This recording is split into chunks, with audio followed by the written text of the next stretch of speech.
What's up, YouTube? This is Too Raw for TV. All right, so before I get into this video, a couple things I want to say before I start. Shout out to the brother Eric Levin for the donation to the channel via the Cash App. Much respect to him for showing love to Too Raw for TV. Also, I want to say happy Father's Day to all of the fathers out there who are subscribed to me and those who aren't subscribed to me. For some reason in this country, being a father is not as glorified as being a mother. And I think that that's absolutely wrong. And we see in our communities, unfortunately, the byproduct and the effect of some homes not having a father. Now, mothers, of course, are doing the best job that they can.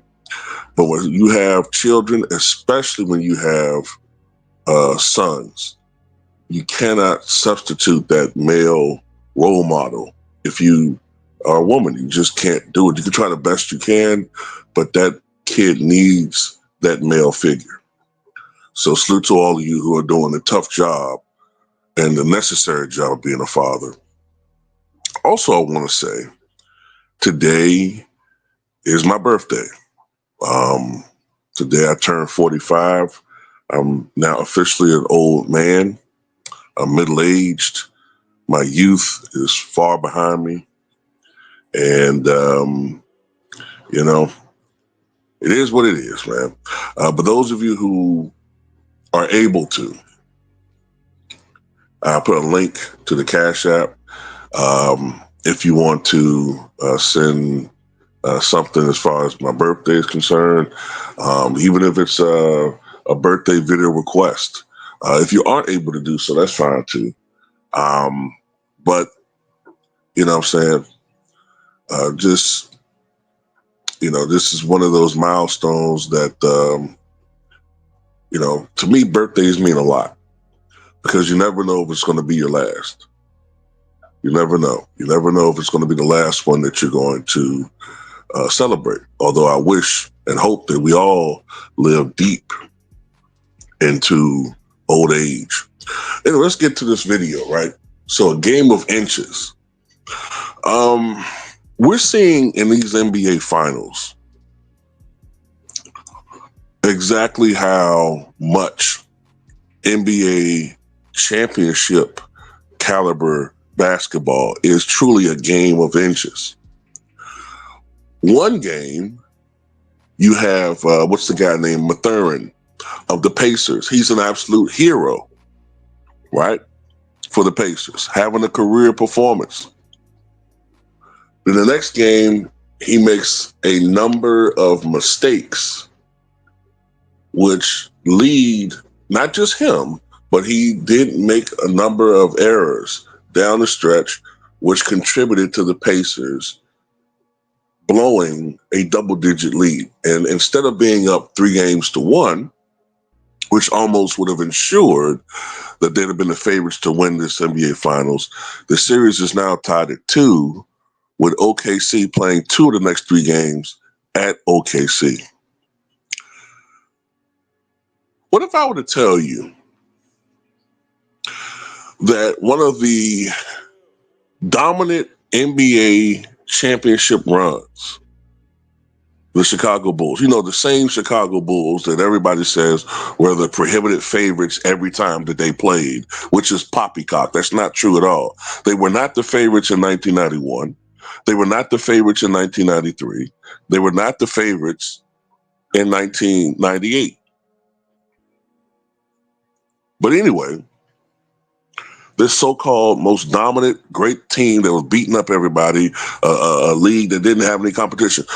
What if I told you they were just a couple of plays from being down 3-1 to their opponent? We all remember that game 1, 1997 NBA Finals, right? Karl Malone at the free throw line. Scottie Pippen walks by and gives arguably the greatest burn in sports history.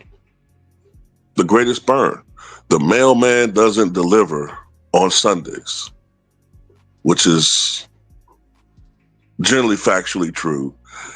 And it was a Sunday. And what happened? Karl Malone misses both free throws. The game was tied at 82.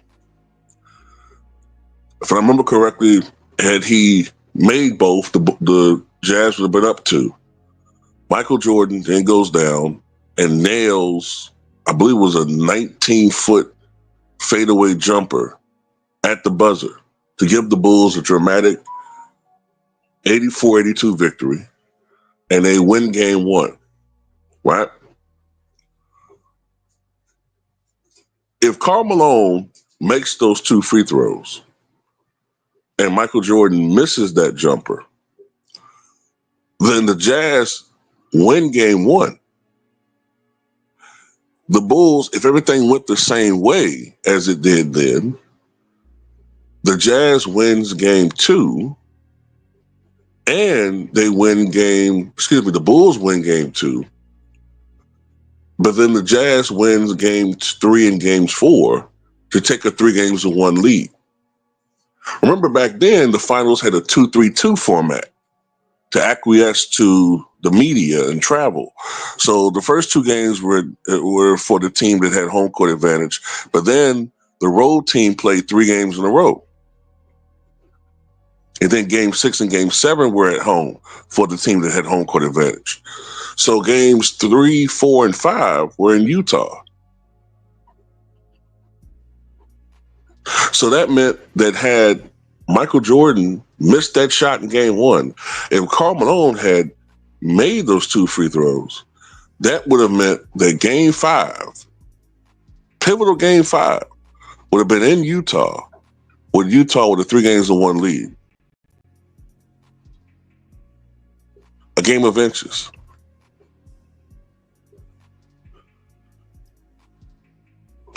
Who knows? If Utah was that close to a championship, maybe their effort would have been even stronger than it was. Maybe their execution would have been even crisper. Maybe the Bulls, you could argue, would have been more desperate, but they could have been also more panicky. And maybe not in total control of themselves down the stretch of the game. And if we recall, game 5 was the flu game. Maybe Michael Jordan actually does play like he has the flu or whatever it was, and he's not able to channel that inner strength to overcome his physical limitations. And the series ends in Utah. These are the things that championship teams are able to do. They're able to overcome obstacles. And more often than not, they're able to come through down the stretch and make the right plays.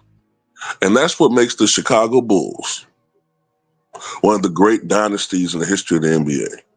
To me, the greatest dynasties, the greatest championship teams are the Chicago Bulls, Bill Russell's Celtics as well. Because let me tell you something. They did win 11 championships. But if you really look at those championships, many of them were really, really, really close. Really close. Like the margin of victory for the Celtics over, say, some of Wilt Chamberlain's teams were single digits. A play here, a play there. Despite the Celtics having so much talent on their side, which, if you actually watch those games or at least did some research, actually it doesn't bode that far heavy against Wilt at all. For Wilt to have teams where the talent level that he was playing with was not as great, to be that close to beating a team with, well, you know what, I don't want to go down that rabbit hole anymore. You know, people say I'm making excuses for Wilt Chamberlain. But at the end of the day, that's what makes a championship team. And if the Thunder are able to execute down the stretch in these next 2 to 3 games, then they will be one of the great teams. The spread doesn't matter. Doesn't matter if they win in 7 or win in 4. At the end of the day, all that matters is if you win. It's a game of inches. And the Chicago Bulls were able to master the game.